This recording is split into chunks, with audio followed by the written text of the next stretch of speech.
नमस्कार, स्वागत है आपका द न्यूज पर। मैं हूं आपके साथ शिप्रा सैनी।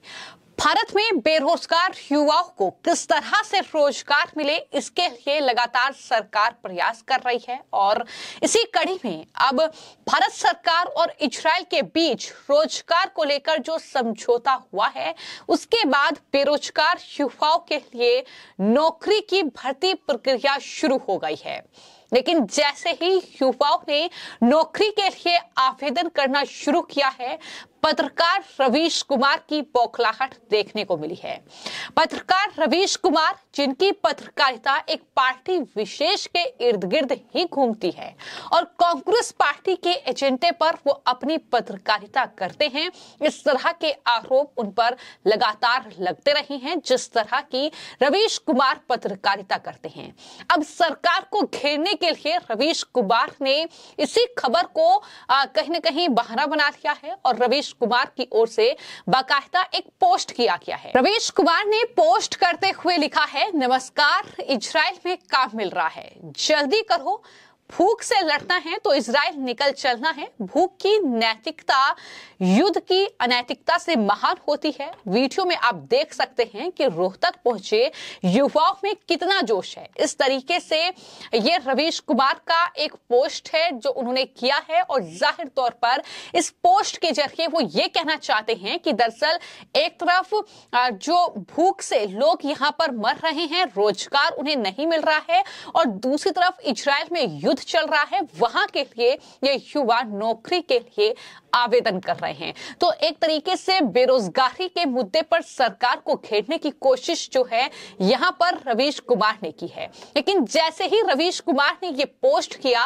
वैसे ही लोगों ने पत्रकार रवीश कुमार की क्लास लगानी शुरू कर दी और तमाम लोगों ने रवीश कुमार को जवाब देते हुए लिखा कि आप भूखे ही रहोगे जब तक चाटुकारिता करोगे। इतना ही नहीं, कई लोगों ने तो रवीश कुमार को यहां तक सलाह दे दी कि वो पहले पूरी खबर को पढ़ें कि किस तरीके से भारत सरकार और इजराइल के बीच रोजगार को लेकर समझौता हुआ है, जिसके बाद हरियाणा सरकार ने 10,000 बेरोजगार युवाओं के लिए नौकरी की घोषणा की थी और उसके लिए ही ये भर्ती प्रक्रिया शुरू हुई है। ये भी तमाम जो लोग हैं वो लिख रहे हैं और अंकुर सिंह का ये ट्वीट है जो उनकी तरफ से किया गया है।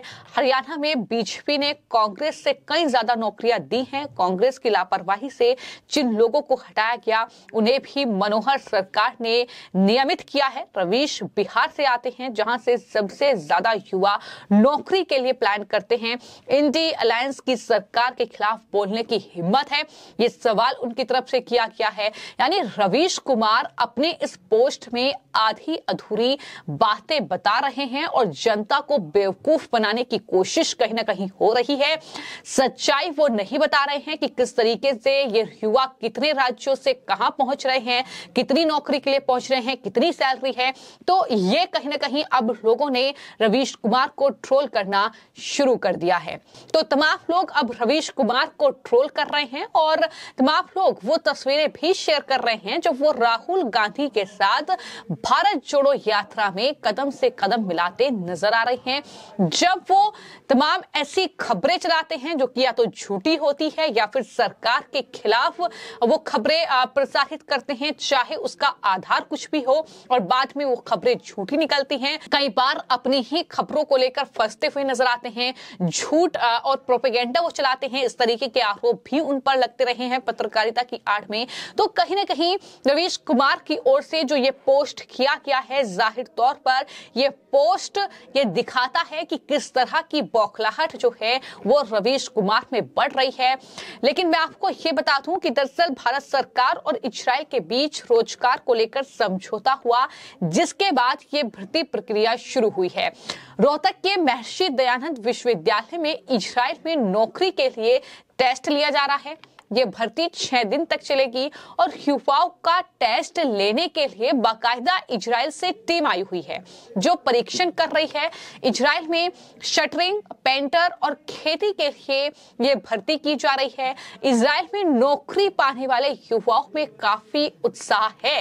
हालांकि ये भी कहा जा रहा है कि वहां पर युद्ध चल रहा है, लेकिन उनका ये कहना है कि वो भी भारत सरकार देख लेगी, लेकिन अच्छी सैलरी वहां पर मिल रही है तो हम वहां पर जाएंगे। ये भी तमाम युवा कह रहे हैं।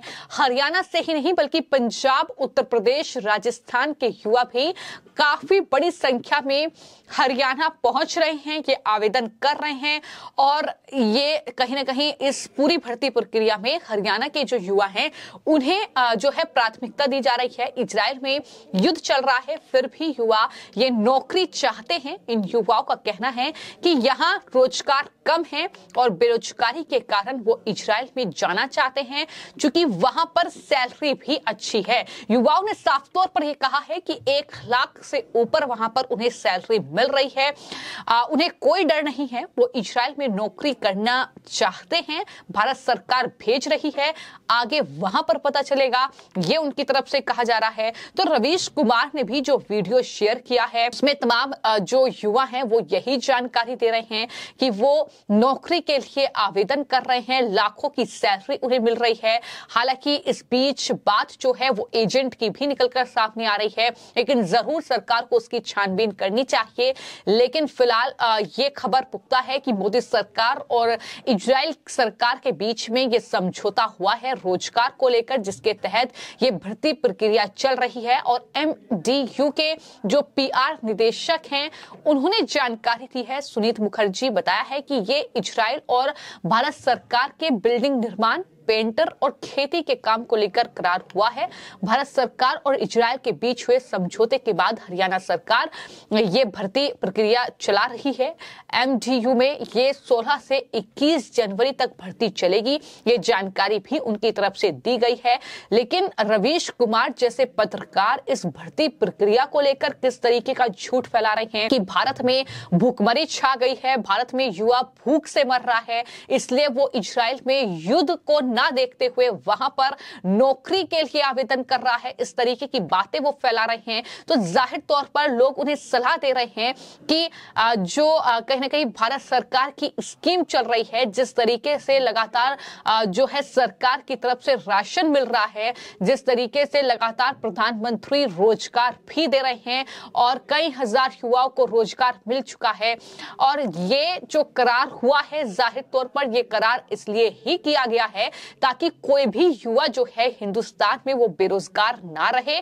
जिन्हें विदेश में नौकरी करनी है उनके लिए भी एक अच्छा मौका सरकार ने निकाला है ये करार करके।